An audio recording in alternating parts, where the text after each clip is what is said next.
qarib ketishga qarshi turadi. Quruq üzümning javhar qismining suvsizlanib qo'yildirilgan holatga o'tishi bo'lib, üzümning qarib ketishga qarshi turish unimiga varislik qilib qolmay, unum jihati tag'imi yaxshi bo'ladi. Quruq üzümni davomli iste'mol qilib berganda rang moddalarining cho'kma hosil qilib, yig'ilib olishi aziyib, terini tag'imi yumron ham paqroq qiladi. Qon to'liqlab mag'durlik qiladi.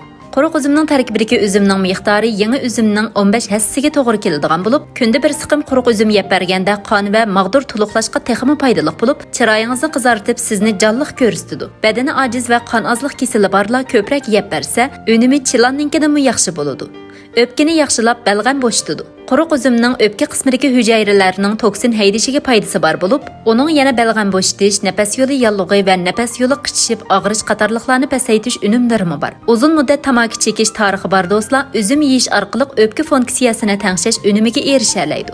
Uruqlatib badan go'zallashtiradi. Muvofiq turda quruq üzüm iste'mol qilish odamni oson samirtib qo'ymaydi. Aksicha texi oshqozon ushayining qimirlashini ilgari suradi. Har kuni 10 necha tal quruq üzüm yeb bersak, osonli uruqlash unumiga erishgili bo'ladi. Immunitet kuchini oshiradi. Quruq üzüm hujayraning normal shakl holatini saqlashga foydali bo'ladi. Hamda badandagi hujayralarning bakteriyalarga qarshi turishini ilgari surib, odam badandagi qo'g'dug'ichilik rolini o'ynaydi. Hazm qilishni yaxshilab, toksin haydaydi. Quruq üzüm tarkibida tartarik kislota bor bo'lib, bu xil modda oshqozon ushayining hazm qilishini unumli ilgari suradi. Bundan boshqa, quruq üzüm tarkibidagi mol miqdordagi yemaklik talolari uchay yo'li devoridagi zaharlik moddalarni o'ziga chaplashtirib, badanning zaharlik moddalarini vaqtida badan sirtiga chiqarib etishini ilgari suradi. Cho'ng mengini qo'g'daydi. Quruq üzüm tarkibidagi ozuqliq moddalar bizning cho'ng menga nerv sistemasiga ta'sir ko'rsatadigan bo'lib, bizda xushallik tuyg'usi paydo qila oladi.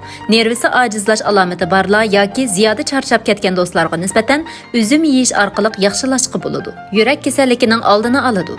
Tadqiqotlarda ko'rsatilishicha, doim quruq üzüm yeb berganda odam badanining xolesterin so'mirishini azaytishga bo'ladigan bo'lib, yurak kasalliklarining unumli oldini olishga bo'ladi ekan.